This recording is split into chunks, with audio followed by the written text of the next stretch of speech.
Bom dia, pessoal, ou boa tarde para você que está assistindo em diferentes horários, né?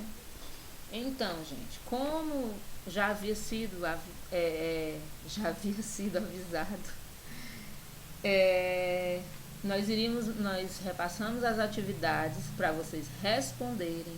Desde o início eu disse que as atividades iriam valer pontos, que a prova sempre foi 8 questões, valendo 8 pontos na verdade, e os outros 2 pontos é pelas atividades. E foi passado. Foi dado um prazo, a gente disse que ia dar um prazo, eu dei o prazo, esperei me entregarem ou pelo WhatsApp ou deixar na escola. E poucas pessoas fizeram isso, né? Então, quem não entregou, infelizmente já passou o prazo, tá? Sua prova só vai valer 8 no caso, você que não entregou. E da turma toda apenas uma aluna entregou todas as atividades. Os outros 4 que entregaram não entregaram completo. E vamos ficar por isso, né? Então, vamos aqui, e disse que quem tivesse dúvida poderia me procurar pelo WhatsApp, me ligar. E eu não fui procurada, ninguém então eu imaginei o quê? Que não tivessem dúvidas, né? Isso. Mas nós vamos fazer uma revisão aqui, né? Só para quem porventura tem alguma dúvida, respondeu, tem alguma dúvida, mas não se manifestou, a gente vai fazer uma revisão aqui. Bem, eu coloquei algumas questões, nem coloquei todas, porque tem questões que a resposta está tão nítida no texto que a gente não pode perder tempo, né, deixar a videoaula tão grande, né? Então, né, o capítulo 2, que é o capítulo da prova, fala sobre as dinâmicas, né, e características socioeconômicas da população brasileira. E aí fala que o nosso país ele é bem extenso e por conta disso ele é desigualmente povoado, né? A gente já falou sobre isso várias vezes. E aqui a pergunta: quais os motivos responsáveis pela concentração populacional do Brasil em determinadas áreas? Então, por quê? Qual o motivo dessa distribuição tão desigual? E o texto fala que, em decorrência, há a questão dele ser extenso e também de concentração em algumas áreas que te dá uma qualidade melhor de vida ou condições melhores de vida, como por exemplo, poucas pessoas vão querer se concentrar à beira de rio, numa região em que para você se deslocar tem que ser através de barcos, de pequenas canoas. Então, o motivo é essa grande extensão, termina sendo distribuído de forma desigual e também depende das condições do local, né? Por exemplo, na grande área, né, do semiárido nordestino, tem lugar que muitas pessoas já saíram devido à questão de seca, não tem como produzir. Próxima questão. Diga com suas palavras o que é densidade demográfica. Então, na página 358 diz aqui, bem claro, taxado de amarelo, o que é densidade demográfica. E como eu pedi para você colocar com suas palavras, portanto, fica aqui só a observação da página onde você poderá se basear.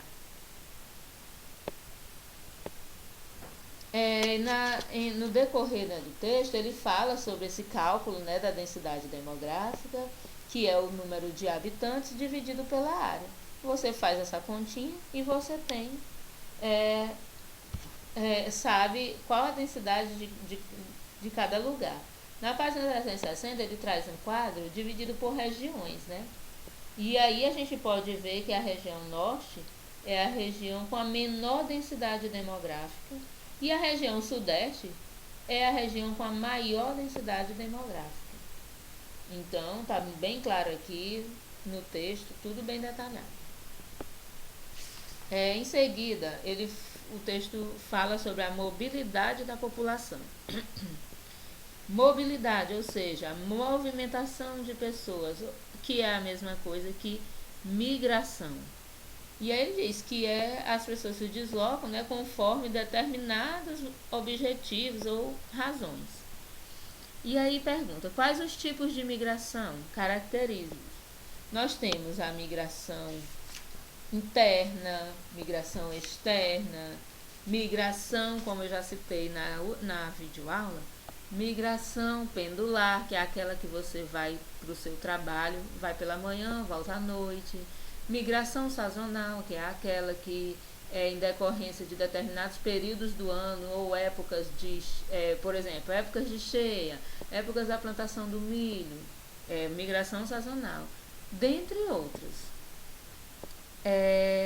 Próxima. O que é migração de retorno? A migração de retorno, o próprio nome já diz. Retorno, retornar. O que é isso? Eu coloquei na videoaula que é aquela migração onde as pessoas saíram do seu lugar para trabalhar. Por exemplo, os nordestinos que foram para a região sudeste para trabalhar e passou-se o que? 20 anos, resolveram voltar. Essa é a migração de retorno. Ela aconteceu quando as pessoas viram que naquelas suas cidades de origem já tinha condições, já tinha trabalho, eles já tinham como sobreviver de uma forma melhor possível. Próxima. Faça um pequeno texto falando sobre o deslocamento da população ao longo dos anos. Como é você quem vai fazer o texto, só vou lhe basear aqui, lhe dar na página 363 e 364, fala sobre esse deslocamento da população ao longo dos anos. Que aí ele começa falando que, como eu citei também, tudo começa por um motivo. Em 1950, 1960, nordestinos saem para determinadas áreas do Brasil por causa de questões de trabalho e assim por diante. E na página 364 fala também de como essa movimentação aconteceu. Está tudo mostrado aqui com o mapa e a descrição do lado. As próximas questões fala ainda sobre essa questão da migração, mas falando um pouco mais sobre alguns termos. Gente, tão fácil que não tem como dar uma resposta dessa. Diferencie imigrante de emigrante. Na página 365 tem um quadrinho dizendo que é imigrante e dizendo que é emigrante. Imigrante é aquele que está entrando num determinado país. Emigrante é aquele que está saindo do seu país. Segunda questão, quais os motivos da mobilidade externa? Então, mobilidade externa, né? O texto fala, né, que os motivos dessa saída, vamos dizer assim, dessa mobilidade para fora, entrada e saída, mas que seja de um país para outro, ou seja, externo, é em decorrência em busca de viver melhor em um determinado lugar, geralmente é por isso, ou por questões de desastres ou questões de guerras, né?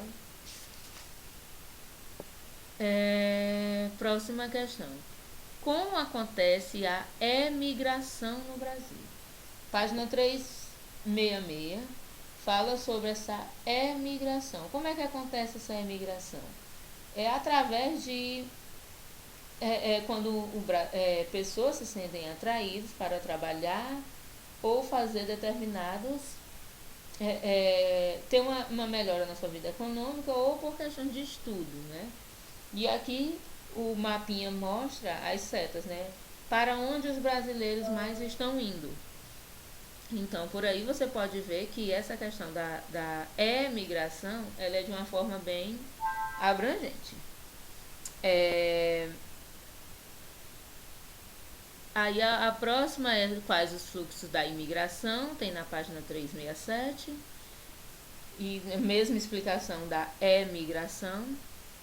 E próxima questão, por que a população brasileira está crescendo menos? Já foi falado, crescer menos é que diminuiu as taxas de natalidade, a quantidade de idosos aumentou porque eles estão envelhecendo com qualidade e no decorrer da videoaula a gente explica. É só você dar uma olhada lá e ler o texto. Sexta questão, observe o gráfico e fale sobre as mudanças. Você vai observar, né, crescimento de crianças, jovens e adultos e idosos. Você vai descrever. O que você observa? Que aqui estava tudo igual, por que isso aqui aumentou? Por que a taxa de jovens aumentou? E a de idosos, ela estava baixa, mas ela deu uma aumentada aqui. Por quê? Será que é porque eles estão envelhecendo com qualidade, está tendo uma melhor qualidade de vida? E por que de crianças diminuiu? Por que a taxa de natalidade diminuiu? É mais ou menos por aí que você deve falar. Bem, gente, e desejo boa prova para vocês. A última parte do conteúdo aqui é só sobre a questão das características econômicas, né? O que é a população economicamente ativa, que é exatamente aquela população que está entre os 14 e 65 anos, aqueles que estão aptos a trabalhar, mesmo que não tenham emprego. E em seguida ele fala sobre as condições de trabalho, as desigualdades, a questão do trabalho infantil e o que a gente já abordou na última aula, para quem assistiu, né? Tenho certeza que não ficou em dúvida. E se ainda tiver alguma dúvida, até amanhã você pode me perguntar, porque a partir de amanhã você estará fazendo a prova. Tá ok? Boa prova então, até mais.